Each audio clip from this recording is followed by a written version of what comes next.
This is side mount, take one. Yeah, let's do it.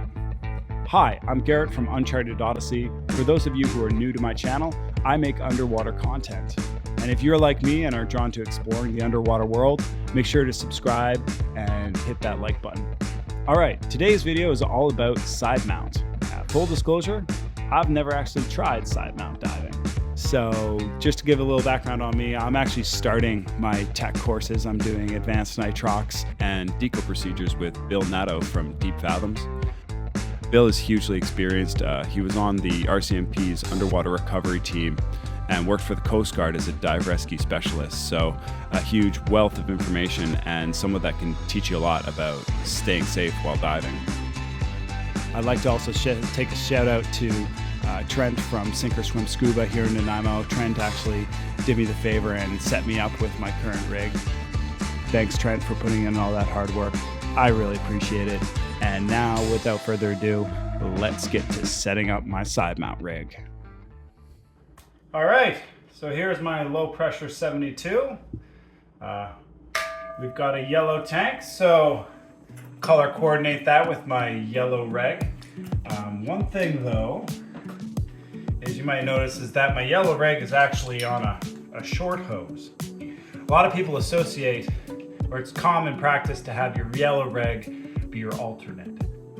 So I don't really want people to go for my alternate reg if it's on a short hose. My donating reg, I want it to be on what is called a long hose. So this right here is a long hose. It's 7 feet long. And the idea behind the long hose is that in case of a emergency situation, it gives you and your buddy that much more room to maneuver and to figure that situation out as you're coming up. Typically, they're not 7 feet long. In recreational diving, you can always come to the surface, so having a slightly shorter hose can be sufficient. But when you start moving into tech diving and deco obligations, you and your buddy could be there for a significantly longer amount of time. And by having that extra room, it just gives you a little bit less task loading and frees you up to deal with other situations. So yeah, I guess the first step right now is going to be swapping this over.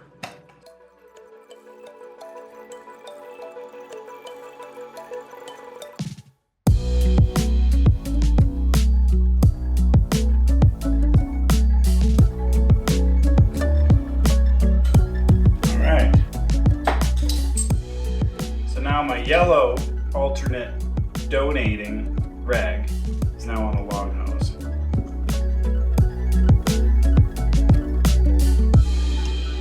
Trusty bowline. You can do a lot with the bowline. Like I said, it might be better not to be used, but for the purposes of this, first trying out, stick to what I know.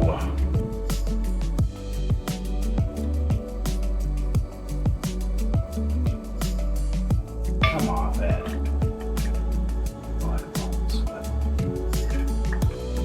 We gotta attach. Gotta think about inside and outside of the body here. This is my inside. What's gonna be easiest for me be able to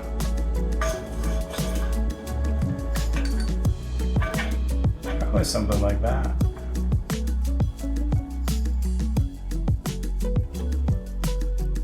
All right, well, it's a start. It's definitely not going to be where it ends, but it's a start. And yeah, now just got to redo that all over on the other tank. Look how mangled that is. Definitely gonna need to be replaced.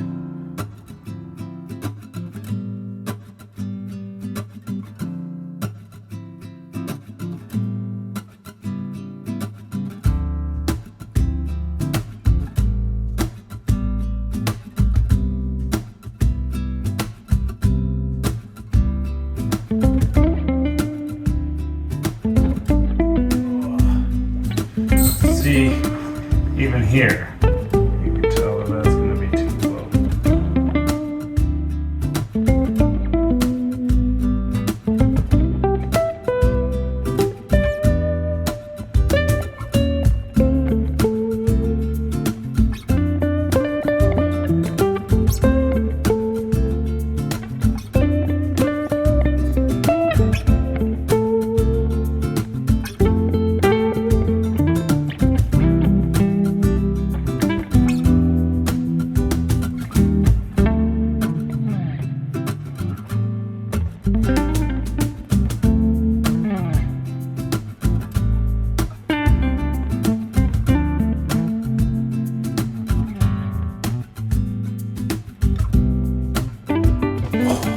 right, so that's the end of day one.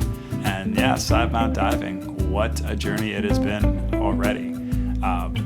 I've always dove the same configuration, kind of that same configuration that I dove on my first dive. I'm still diving. So to kind of go through that and take all what I know about diving and just throw it in the blender, it's really kind of reinvigorated my passion for the sport. You know, you can get stagnant, and to have something put in front of you that's challenging and kind of gets your brain thinking in different ways, it doesn't get much better than this. So looking forward to getting these tanks in the water and testing them out for the first time.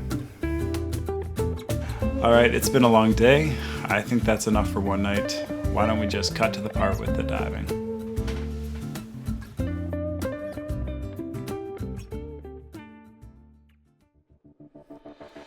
I'm often asked, what's the difference between recreation and technical diving? And what it comes down to is planning and preparation. With technical diving, you have more gear, higher risk that comes with the deeper depths. It requires a high level of awareness of not only your own abilities, but those around you. Because you need teamwork and a dedication to the craft. To be a tech diver means accepting the fact that no matter how good you are, you can always be better, and constantly work to hone your skills to the point where they're second nature. To be a tech diver means trusting your team, having faith in yourself in order to push the limits.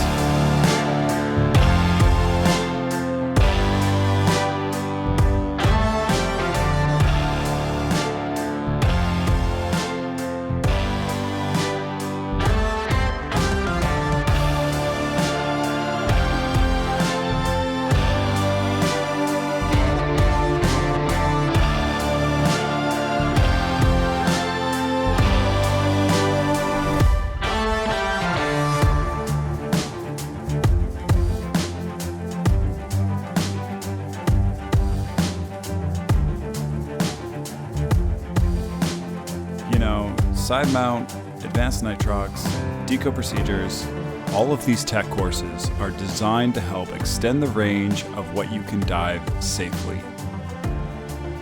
I know for me, it's what drew me to the sport.